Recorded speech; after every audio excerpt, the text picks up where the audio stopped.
This brand is made in China and can be purchased on Amazon, but the warranty on the compressor, which is the heart of any air conditioner, is not very good when compared to other brands.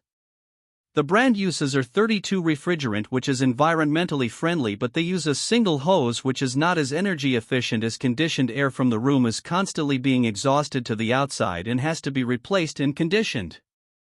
They use a basic washable filter which does not do much to keep the cooling coil clean or to improve the air quality in the home.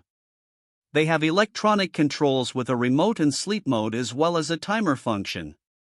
The units have a 3-speed fan with auto swing louvers for better air distribution throughout the room.